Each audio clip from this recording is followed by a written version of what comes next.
सोचें, एक ऐसी जंग के बारे में जो सिर्फ मुल्कों की सरहदें नहीं बल्कि पूरी दुनिया का नक्शा ही बदल दे। और इस जंग के दहाने पर खड़ी दुनिया में पाकिस्तान सिर्फ एक खामोश तमाशाई नहीं है, बल्कि एक ऐसी ताकत है जो खेल का रुख बदलने की पूरी सलाहियत रखती है। तो सवाल ये उठता है कि आखिर पाकिस्तान का किरदार क्या होगा? क्या वो खामोश रहेगा या फिर दुनिया की सबसे खतरनाक ताकतों की सफ में जा खड़ा होगा? चलें इसी पेचीदा सूरत हाल का जरा गहराई से जायजा लेते हैं। देखें, आज की दुनिया सच में एक बारूद के ढेर पर खड़ी है, जहां 3 ऐसे खतरनाक फ्लैश पॉइंट्स हैं जहां से किसी भी वक्त एक आलमी जंग की चिंगारी भड़क सकती है। सबसे पहला है मशरिक़ वुस्ता। यहाँ ईरान और उसके हरीफों के बीच की कशीदगी अब सिर्फ सिफारती नहीं रही, बल्कि ये एक बराह रास्त तसादुम की शक्ल इख्तियार कर रही है। और ये एक ऐसी आग है जो पूरे खित्ते को अपनी लपेट में ले सकती है। फिर आता है यूरोप। यहाँ रूस और नेटो के दरमियान सर्द जंग के बाद सबसे ज़्यादा तनाव देखने में आ रहा है। ये बड़ी ताकतों का टकराव है जो आलमी आम के लिए आप कह लें कि एक मुस्तकिल खतरा बना हुआ है। और तीसरा और शायद सबसे गैर मुस्तहकम फ्लैश पॉइंट वो है जनूबी एशिया। यहाँ भारत और पाकिस्तान, 2 एटमी ताकतें एक पुराने तनाज़ों में उलझे हुए हैं। यहाँ पर की गई एक छोटी सी गलती भी पूरी दुनिया के लिए तबाही का बायस बन सकती है। और जब बात जनूबी एशिया की होती है तो जाहिर है सवाल ये उठता है कि इन आलमी तनाज़ुआत के पूरे मंजरनामे में पाकिस्तान की असल ताकत है क्या, और इसकी अहमियत को समझना इतने ज़रूरी क्यों है। तो देखें, ग्लोबल फायर पावर इंडेक्स 2026 के मुताबिक पाकिस्तान की फौज 145 ममालिक में से 14वीं सबसे ताकतवर फौज है। और ये सिर्फ एक नंबर नहीं है, बल्कि ये उसकी फौजी ताकत का एक बहुत वाज़ेह सबूत है। अच्छा, तो इन नंबर्स का मतलब क्या है? मतलब ये है कि 6,60,000 से ज़्यादा फाइल फौजी यानी अफरादी कुव्वत के लिहाज से पाकिस्तान दुनिया के टॉप ममालिक में शामिल है। फिर 900 से ज़्यादा लड़ाका तैयारे हैं जो उसकी फ़िज़ाई बर्तरी को दिखाते हैं। तो ये सारे आदादो शुमार मिलकर इसकी रवायती जंगी सलाहियतों की एक बहुत मजबूत तस्वीर पेश करते हैं। लेकिन पाकिस्तान की असल ताकत इससे भी आगे है।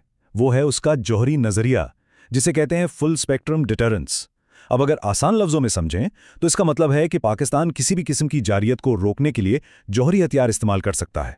और सबसे अहम बात यह है कि इसकी कोई नो फर्स्ट यूज़ पॉलिसी नहीं है, यानी वो पहल कर सकता है। और ये नज़रिया सिर्फ बातों की हद तक नहीं है।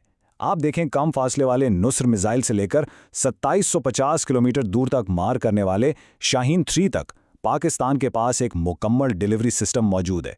और यही चीज़ उसे खित्ते में एक ज़बरदस्त स्ट्रेटेजिक रसाई देती है।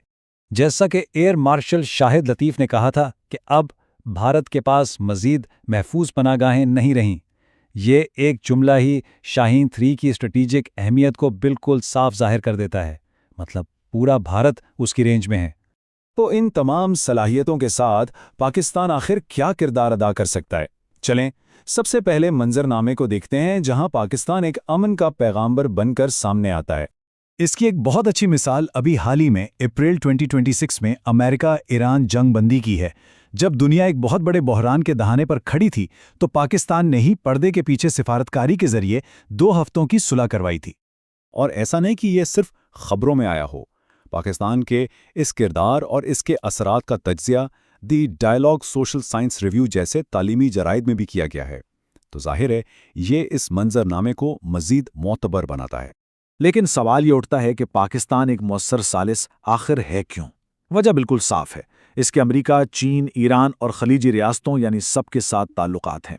फिर ईरान के साथ 900 किलोमीटर लंबी सरहद और सकाफती रवाबित भी हैं जो उसे एक बहुत ही मुनफरिद पोजीशन देते हैं। तो ये सिर्फ सियासत नहीं बल्कि अपनी मईशत और सलामती के लिए एक स्ट्रेटेजिक खुद हिफाजती का अमल भी है। अच्छा, अब आते हैं दूसरे और कहीं ज्यादा संगीन मंजरनामे की तरफ। वो रास्ता जहां पाकिस्तान बराह रास्त एक आलमी तनाज़े का हिस्सा बन सकता है। देखें, पाकिस्तान ताल्लुकात के एक बहुत ही पेचीदा जाल में घिरा हुआ है। एक तरफ तो चीन के साथ उसकी हर मौसम की स्ट्रेटेजिक पार्टनरशिप है, तो दूसरी तरफ भारत के साथ एक तारीखी दुश्मनी भी है। इसके अलावा सऊदी अरब, मुत्तहिदा अरब इमारात, तुर्की और अब तो रूस के साथ भी बढ़ता हुआ फौजी ताउन, ये सब चीज़ें इसके फैसलों पर असरअंदाज होती हैं। और कुछ ऐसी रेड लाइंस भी हैं जिन्हें पार करने का मतलब सीधा सीधा जंग है। پاکستان کی قومی سلامتی کمیٹی بالکل واضح کر چکی ہے کہ سندھ تاز معاہدے کے تحت اس کے پانی کا رخ موڑنا ایک جنگی اقدام سمجھا جائے گا، اور یہ ایک ایسا وجودی خطرہ ہے جو فوری طور پر آگ بھڑکا سکتا ہے۔ اور اس کے بعد آتا ہے تیسرا اور سب سے خوفناک منظرنامہ، یعنی نیوکلیئر گیم چینجر، ایک ایسا سینیریو جہاں ایک علاقائی تنازع جوہری جنگ تک جا پہنچتا ہے۔ تو سوچیں، اگر آمنے سامنے کی جنگ چھڑی جائے تو اس کا سب سے خطرناک نتیجہ کیا ہو سکتا ہے؟ یہ کشیدگی کی سیڑھی یا ایسکیلیشن لیڈر اس منظرنامے کو بہترین طریقے سے سمجھاتی ہے۔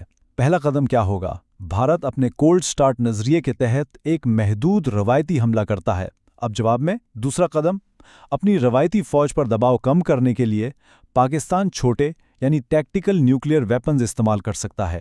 اور تیسرا اور سب سے خطرناک قدم، جیسے ہی یہ جوہری حد پار ہوتی ہے، یہ تنازع ایک مکمل جوہری جنگ میں بدل سکتا ہے، جس کے اثرات صرف یہ دو ملک نہیں بلکہ پوری دنیا محسوس کرے گی۔ تو ان تمام منظر ناموں کو اگر ہم ملا کر دیکھیں تو ایک حقیقت بالکل واضح ہو کر سامنے آتی ہے، وہ یہ کہ پاکستان عالمی شطرنج کی بساط پر ایک لازمی کھلاڑی ہے جسے نظر انداز نہیں کیا جا سکتا۔ آخر اس کی اہمیت کو نظر انداز کرنا ناممکن کیوں ہے؟ پہلی بات، یہ فرسٹ یوز کی پالیسی کے ساتھ ایک تسلیم شدہ جوہری طاقت ہے۔ دوسری بات، یہ جنوبی ایشیا، مشرق وسطیٰ اور وسطی ایشیا کے سنگم پر واقع ہے۔ اور تیسری بات، اس کے اتحادوں کا جال اسے کسی بھی عالمی طاقت کی کشمکش میں ایک مرکزی حیثیت دیتا ہے۔ تو آخر میں سب سے بڑا سوال یہی رہ جاتا ہے، جنگ کے دہانے پر کھڑی اس دنیا میں پاکستان کا کردار ایک ثالث کا ہوگا یا پھر ایک ایسی طاقت کا جو دنیا کا نقشہ ہمیشہ کے لیے بدل کر رکھ دے گی؟